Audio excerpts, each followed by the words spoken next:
Hi, my name is Kirk Miller, and you are listening to Logos Live. Welcome. This is a show hosted by Logos Bible Study app, where we have interesting and engaging conversations about issues that matter. And today I am joined with my friend Karen Swallow Pryor. Welcome to the show, Karen. It's great to be with you, Kirk. And this month on our word by word blog over at Logos, we are covering the theme of a theology of work and vocation. So, thinking about employment and our callings from a theological perspective. And Karen was kind enough to write an article for us on a theology of work surveying how to think about work from a theological and Christian and biblical perspective. And so we'll be sure to link to that in the show notes. Be sure to check that out. But I wanted to have a conversation. I wanted to invite Karen on to talk about some of these themes, maybe in a little bit further depth beyond what she was able to get to in the article. But before we do that, Karen, would you mind introducing yourself to us and sharing with viewers how you serve Christ Church? Yeah, thanks for having me, Kirk. I am a one-time, long-time English professor, so I've taught in the classroom for about, well, really over 25 years, and I serve the church in that way. And now I am full-time as a writer and speaker, and getting to write for Logos is one of the great opportunities I've had since making that transition. And so I'm actually in talking about this topic and writing about it, I am drawing a lot from my decades of talking to college students about these questions. And of course, even older people like ourselves who wrestle with work and vocation and calling. And so it's just a really neat thing to be talking about this at this time in my life, drawing on all that Mm. experience. And you also have a book coming out, as I understand. Do you want to give a shout out to that? Yeah, I would love to, especially since it is right on this topic. The book coming in August is called You Have a Calling: Finding Your Vocation in the Good, True, and Beautiful. Yes. And so be on the lookout for that book. And let me begin by asking you this question. In the article, you mentioned that everyone has a theology of work, even if we don't recognize that we do. What are some common, maybe unspoken or subconscious theologies of work that we can sometimes hold? Mm, that is a great question because obviously we all have a theology. We all have views and beliefs about God, whether we think about them or don't even believe in God. That's a theology. And so, if whatever our thoughts are about God, we also carry those into our ideas about work. Now, in talking to and for, I think Christians particularly, if we obviously believe in God and God is important to us, but that doesn't mean that we know how to apply our beliefs about God into our beliefs about our work. Probably a common thing that we might do is just to sort of compartmentalize and to think about how God matters in church and maybe even relationships and on Sundays, but not necessarily think that he cares about the work that we do or how we do our work. Most Christians probably understand that he does, but then we have a whole set of other assumptions that come maybe from our particular time and place and culture. Speaking especially in modern day America, we've been given many messages about how we're supposed to do great things for God or we need to serve him in ministry, and those are wonderful things that we can do and perhaps he's called us to, but most of us are called to serve God and serve our neighbors in ordinary ways in the home, in the marketplace, in friendships, in the church. And they aren't necessarily great dramatic things that are going to make headlines or make history books someday, but they are the things that God calls us to do. And he cares very much about them. And he cares about how we do them and how we honor him and serve his people in how we do that. And so I think those are the two biggest misconceptions, are those sort of compartmentalizing postures that we tend to take, and then also misconceptions about what it means to have a calling and how important even the everyday things that we do in our work are. Yeah, it's um, it's sort of a reality that we all have to deal with, where we are affected by the context in which we live. And Mm-hmm. so, for those of us in America, for instance, we're shaped by what's sort of led us to this point in our history in terms of even the economic system that we live in, as well as just ideas that are sort of in the air that we breathe about productivity and the idea of maybe work as a way to accumulate wealth. I'd love to hear your thoughts on, as we think about sort of these unspoken ideas, these unspoken theologies of work. Um, how do you see a biblical theology of work differing from maybe some of those secular ideas in our environment, um, and how we should think Christianly Uh-huh. and maybe examining those? Yeah, you mentioned a couple that I think are really prevalent in our American culture today. I mean, just capitalism, the idea that that is automatically sort of the most biblical economic system. Now, I'm not an economist, so I'm not really going to make any informed judgments on that, but it can be an assumption that we have that we don't even question.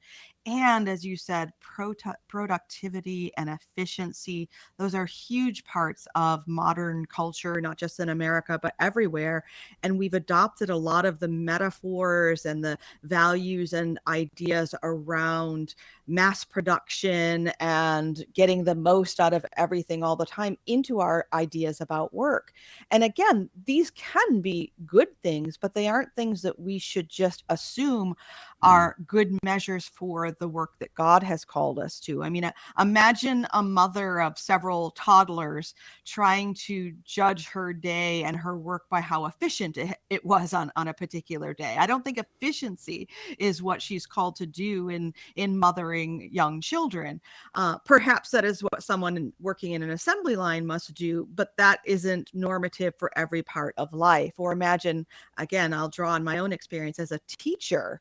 Of course, there are certain things we're supposed to measure and test along the way. But so much of what we do in planting seeds and bearing fruit takes not just days and weeks, but years. And so some of the measures that we in America have assumed are important in for some kinds of work are not important for all kinds of work. And they certainly are not necessarily important in God's economy and in the kingdom of heaven. Hey, folks, we'll be right back to the interview in just a moment. But first, I want to let you know that this show is brought to you by Logos, makers of the most widely used Bible study and sermon preparation platform. Logos is a digital library fused with technology that enables you to study Scripture both deeper and faster.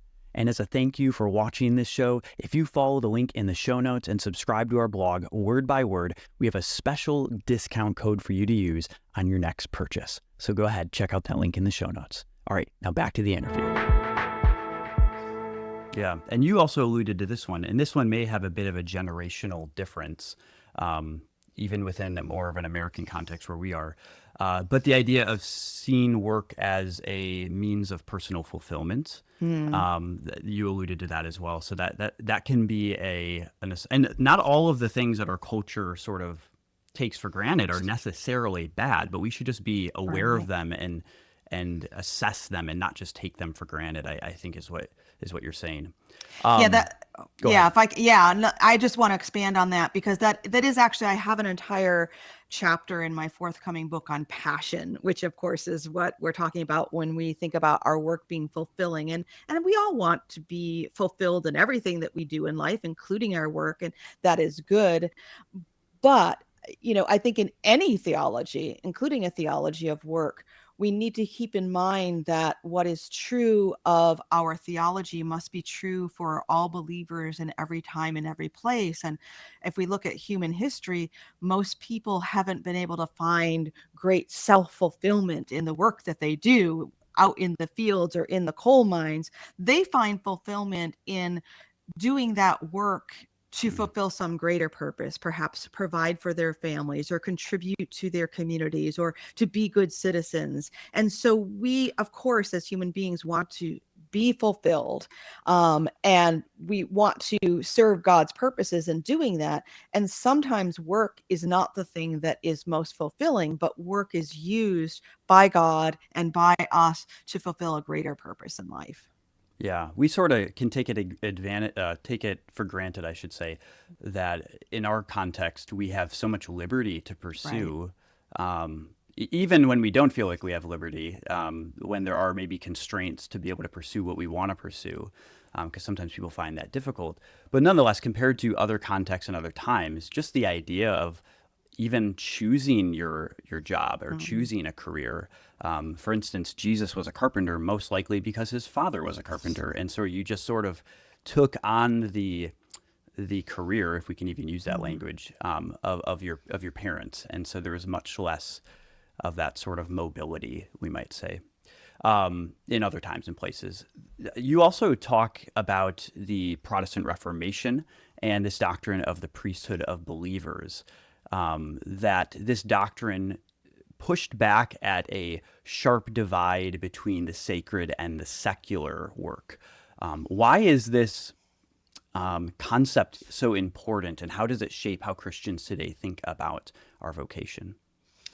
That is a really important topic, I think, to think about because in the medieval world, before the Reformation and the Counter Reformation, of course, there was this compartmentalization, like I talked about before, but a much bigger one, a bigger divide between the world of the sacred, which was the world of the church and in the church, and then the rest of the world. And so the even the idea of calling and vocation, when it was used in that time, referred specifically to a calling within the church. And so, again, I'm speaking in very broad terms, but if you wanted to serve God, you did that in the church through a sacred calling, and everyone else's work was worldly work done for on the earth, and they supported one another, but it was entirely separated. And then when Luther and other reformers came along, they developed what's called the doctrine of vocation, which is that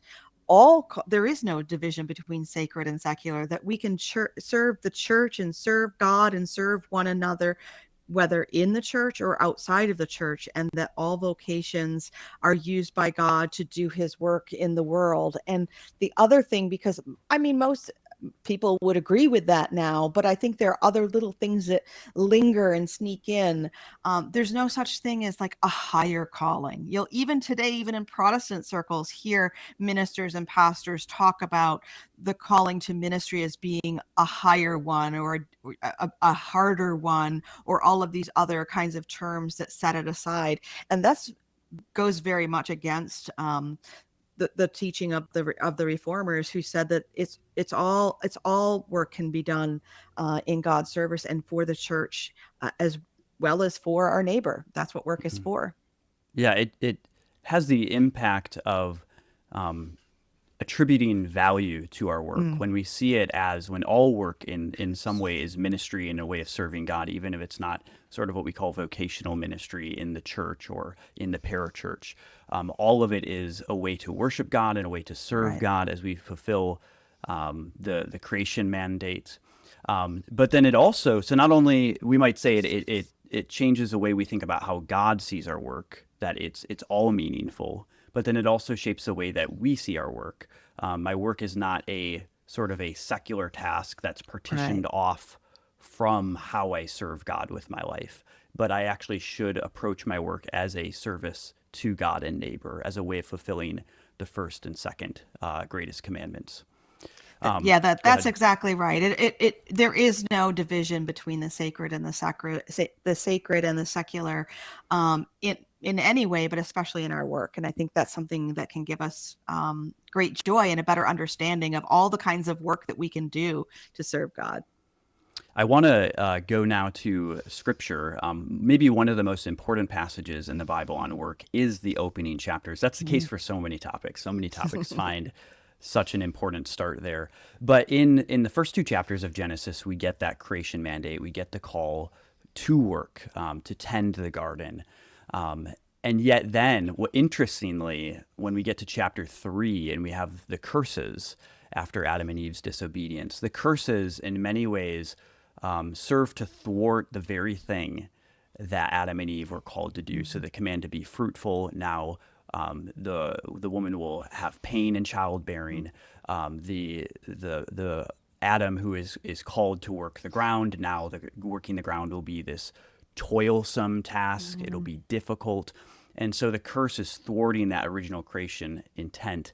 I'd love for you to help us think through that tension, because as we think through a theology of work, the curse is something that we live with. Paul talks about Romans 8, that creation groans, like that's our current state. And yet it's not like the creation mandate and what we were created to be is entirely void now. It's a distortion of what was and what is. And so we live with both of these realities. And so maybe help us think through how we sort through the goodness of work, but also the fallenness of our work, if we can put it that way. Yeah, I mean, we really do need to sort of live in that reality. We are still called to steward God's creation. We are called to create, to be fruitful and multiply in so many ways. And yet we have these obstacles, these thorns and thistles, whether metaphorical or literal. The gardeners know how literal they are. And so, again, that's the reality. And I think there's so much. Just speaking into our own time, if you spend time on social media and you see the influencers and the different things they put before us, I see so many, especially young people, falling for this myth that success will be instantaneous and seamless and dramatic and overnight and not have any obstacles. So we can go all the way back to Mm. Genesis and say, no, absolutely not. I mean, whatever success you might have in your work, it's going to take time. It's going to take toil. There are going to be setbacks. There are going to be disappointments. And there may even be a lack of fulfillment, as we talked about before, because that is not what the primary purpose of work is. And so just living in that reality and realizing that we're going to face these obstacles, it's going to be hard, it's going to be difficult, and there will be fruit somewhere in God's economy that we may see quickly or not see at all. I think it can give us a hope and encouragement, and help us to maintain the kind of diligence and faithfulness that it takes, because we know that the story doesn't end with the fall. The story goes on to show us redemption, and a new creation. And so we're just part of that story, somewhere in that story. We may not even know exactly where we are, but our work is there as well. Right. It makes me think of 1 Corinthians 15, where a key word throughout 1 Corinthians 15 is this idea of vanity or futility. Mm. If Christ is not raised, our faith is vain, he says. Mm. But at the very end of the chapter, he says, because of Christ's resurrection, the entire chapter is about the resurrection, our labor, or we could say our work, our toil, is not in vain. And so we persevere. And so whenever we think theologically about something, it's helpful to think about it from creation, the fall, but then also redemption and consummation. Mhm. And when we bring in the work of Christ, the resurrection of Christ, which in himself he embodies that new creation, and he embodies the hope that all things will be made new, including ourself and this in this world. It then fuses our work with that sense that it's not vain, that what we're doing has eternal significance. And it also makes me think then of Ecclesiastes, where Ecclesiastes has that unique tension of Genesis, of the goodness of work, but also the futility of work. Interestingly, again, vanity, like Paul talks about in 1 Corinthians 15, where you have these work is this vain, frustrating thing that doesn't, you can accumulate wealth and you can lose it, and you work and you're just tired and it doesn't seem like you get anywhere. And yet he also says there's a goodness to work, and that the best thing is to actually find enjoyment in work as a gift from God. I think ultimately we find the resolution to that tension in Christ and the resurrection. Mm. I heard a farmer on a panel recently, who talked about this, because what you're talking about, our belief in the resurrection of Christ and the redemption of all of our labors, and bearing fruit, that's based on faith, and we have to have that faith. And yet God is so kind to give us a literal picture of that whole cycle in nature every Mm. year, as new, whether we plant seeds or they fall naturally and new blossoms bloom and fruit is born. And this farmer that I heard it was just so powerful to hear him talk about how, as a farmer, he does everything that he can to bring about a good fruit, but at the end of the day, he cannot control what happens underneath the ground. There are things going on underneath the ground that he can't control, and he just has to wait and see the fruit come forth. And so even that picture of faith that we have in seeing nature, die and be born again every year, is a picture that we have of what Christ is doing for us in our work too. And we don't, just like those seeds in the ground, we don't always see the effects of what we're doing. We can't see what's going to happen, but we can have faith, and we can look at the world around us to see that there will be some new birth, there will be new life, and there will be fruit that is born by the seeds that we plant through our labors.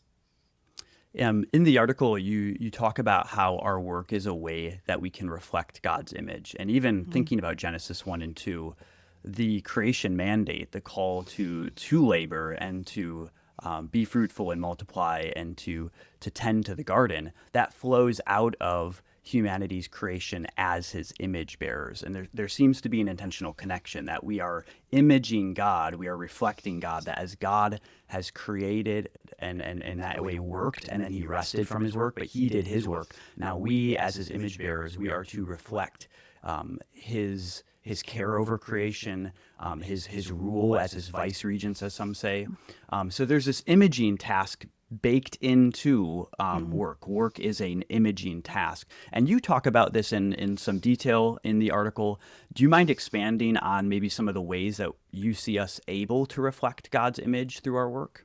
Sure. I mean, I think the most obvious way and I think a lot of people talk about this, but maybe we don't think about it enough, is God is a creator, right? And so we are also small c creators. But one of the things is that because creativity and creatives, as they call them, are sort of the popular thing now, I think a lot of people mistakenly narrow what it means to be creative into just sort of the arts and music and so forth. And those are wonderful ways to be creative, but I think that an accountant and a banker and a car repairman are all creative in their own way. They're all doing things just to kind of put things in order or put things back to right in their work, and that is reflecting the creator. That is reflecting the maker. That is reflecting the Father who produces and begets. We all do that in our work. And another way that I think about how we can uh, reflect God is even just in the way that he said, "Let there be light," and that was his first creative act. There are ways in which our work can illuminate and enlighten and shed light on the world, whether that is, again, the mom teaching her toddler how to tie his shoe, or a preacher expositing the word so that it can be clearer and more illuminating to those who are listening, a teacher explaining a difficult math concept, or a literary device. There's so many ways in which work brings light to the world and order, and all of those ways are reflecting God, whether we realize it or not. And then just one other thing that occurs to me, this might not be exactly the positive or even entirely correct, but it gives me some delight to think about it. At one point early in Genesis, God almost scrapped his creation, right? When he flooded the earth, Mm. he was saved out a couple, a family, and said, "Okay, we'll put you aside, but I just want to kind of start all over again." Not entirely over again, but he even, we, in our work, we often have to do that, or maybe some of us more often than others, just kind of say, wait a minute, I need to scrap this part and start all over again, or start anew, or try again. And God did that in a certain way when he flooded the earth and saved out Noah and his family, and then created a covenant with them. And so there are many ways that we replicate God as a creator, a maker, an adjuster. Of course, he knew that was going to happen, but he still adjusted, and the story lets us see him doing that. And he shed light on the world when he created light. And we can do that in so many ways every day in our work. Yeah, and placing this idea of the image of God into the story of Scripture too. It's Mm. not just creation and fall, but Christ is that ultimate image. He's the one who perfectly images God, and having become a human, an image bearer as a Mm. human being. And then, as we are conformed into the image of Christ, as Romans 8 talks about, as Colossians and Ephesians talks about, being made into the new man, or the new humanity, we might translate it. As believers, as we become more like Christ, we are able to, not that we ever stop being the image bearer. I wouldn't want to say that somehow we cease being images and we become the image of God in Christ. But that image is refined and made Mm. into what it was always meant to be in Right. Christ, the true Adam, the true image bearer. And so I think we can apply that to our work as well. That we actually we display God's image Mm. greater the more Christ-like we are, and Right. that applies to our work. Or we ought to approach our work in Christ-like ways, in godly ways that reflect His character. Right. Um, Go ahead. No, I mean, Christ was in the incarnation, like literally the hands and feet of God, right? And Hmm. so we also in our work are the hands and feet of God as we make things, deliver things, create things, and imitate Christ and reflect Him, hopefully better on some days than on others, but as best as we can. I'd love to move with just the final questions, more related to application and practical matters. Karen, as you know, many people struggle with the idea that their work actually matters to God. We were Mm. talking about that divide between sacred and secular, and sometimes people don't feel that theology, that their work actually is sacred to God. How would you encourage someone in a job that maybe they find monotonous or unfulfilling? Mm. What are some ways to glorify God in everyday work, even if the work itself doesn't seem particularly Mm. meaningful? Mm. That's a great question. And I do want to say, because I feel like I need to acknowledge it, because it's easy for me sometimes to say not all work is fulfilling or it doesn't fulfill our passions, because I'm someone who has been blessed to have work that I find that way for most of my life. And as you said earlier, we also live in a time and a place where it's easier for us than it has been for people throughout history to find that kind of work. And as we don't want to take that for granted. And there's even today are still many around us who do not have jobs that are glamorous or that they aspire to or that they even enjoy. And I would just say, an example I think of over and over again is when my late mother was in her 80s. She lived to be 88. She would often need to call the help desk, either, for her printer, her computer, or her online banking, or whatever it might be. And when she had a conversation with someone, and often, these are workers all around the world, and who knows what kinds of working conditions they are in. But when she would reach someone who would just really be helpful and kind to her, it blessed her so tremendously. And when she would tell me about it, and it would bless me. And so all the way around the world, someone sitting in a cubicle somewhere going over some technical information was able to bless a family just by being helpful and kind. And I can't think of anything that is more Christ-like than that reflects God's image more. And so we have the opportunity to do that, to bless other people, to be kind, to be helpful, to be supportive in whatever way we can in any work that we do. And that might not be self-fulfilling, but it certainly does fulfill the biblical mandate, to be fruitful and to reflect the image of Christ. And so I would encourage people to think about how they can serve others in their work, because that is what God gave us work to do, because he could have done it all himself without us, but he chose to use human instruments.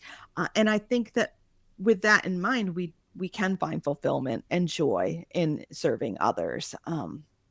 Yeah.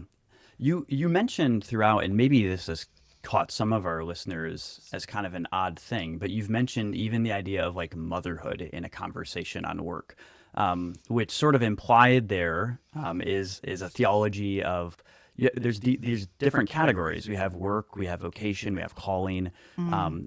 I'd love to just give you an opportunity to maybe unpack some of the assumptions that we've been making. And because I think it's a really valuable thing for people to see. Maybe as the case study, why are you mentioning motherhood in a conversation about work? Oh, that is so good that you asked that question. So, I think work is a very broad category. Right.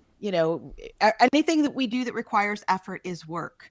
But a job, the way that we use it, a paying job is a much smaller category. An occupation, a career is another word that we've used, which might be sort of an intentional pursuit of a particular kind of work. But vocation is bigger than all of these. Vocation is a calling.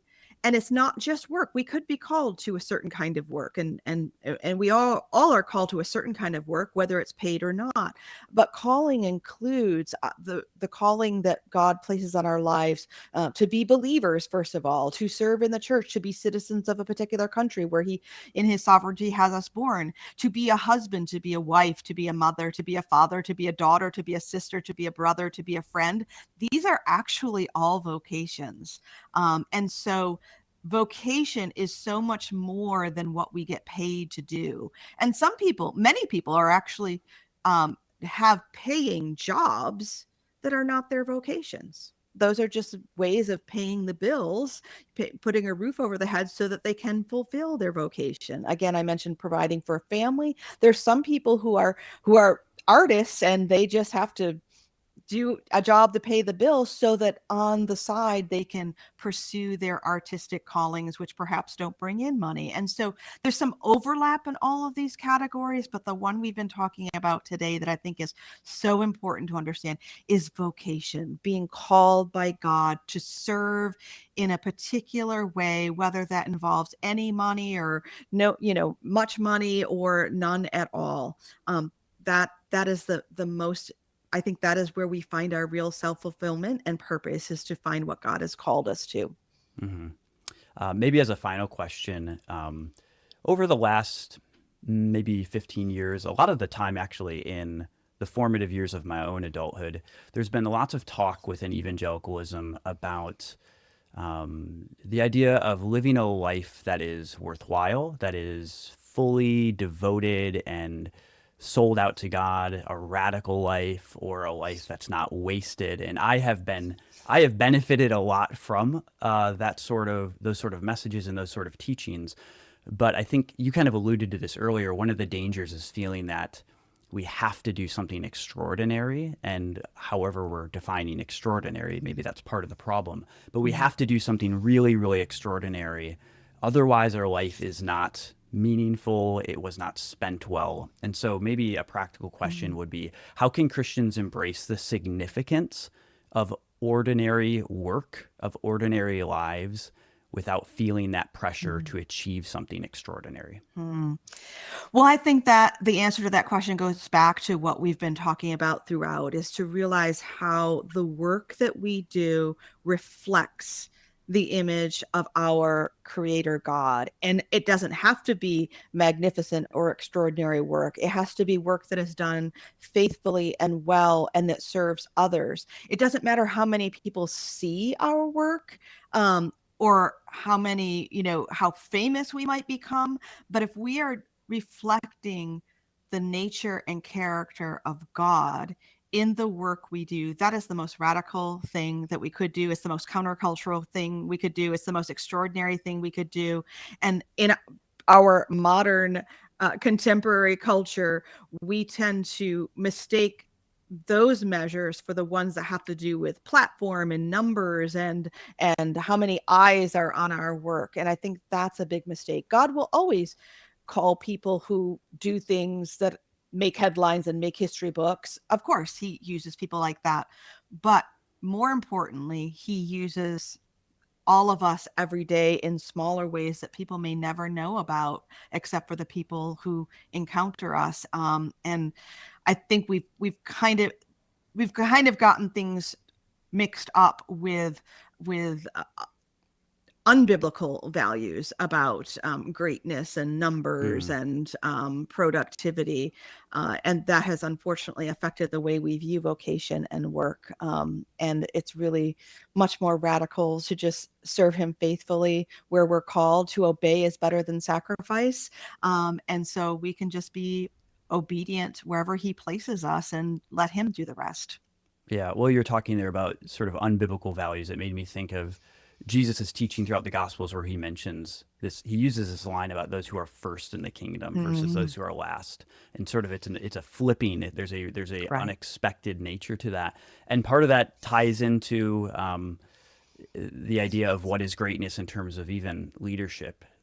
Just the idea of service and not necessarily platforms and being able to boss around and lord it over as the Gentiles do, as he says. And if we apply that even to this conversation, just the idea of redefining greatness, redefining what's extraordinary, displaying Christ-likeness and in our work, and in that way, as the church, just think about what it looks like to the world around us, as there are, as we began the conversation, there are different values that maybe the world around us has when it comes to work. Maybe it's about efficiency and productivity and just accumulating wealth.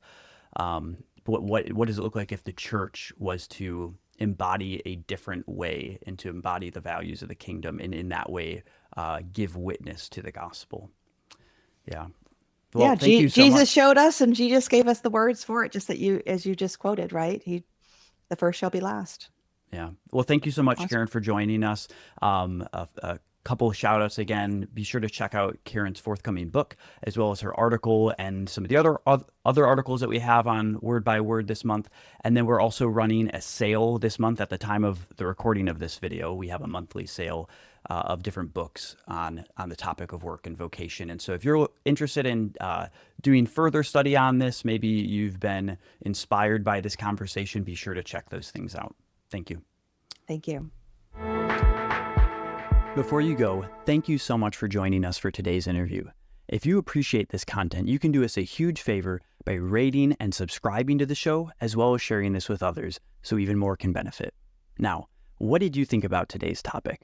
We'd love to hear from you. Let us know on social media and in the comments.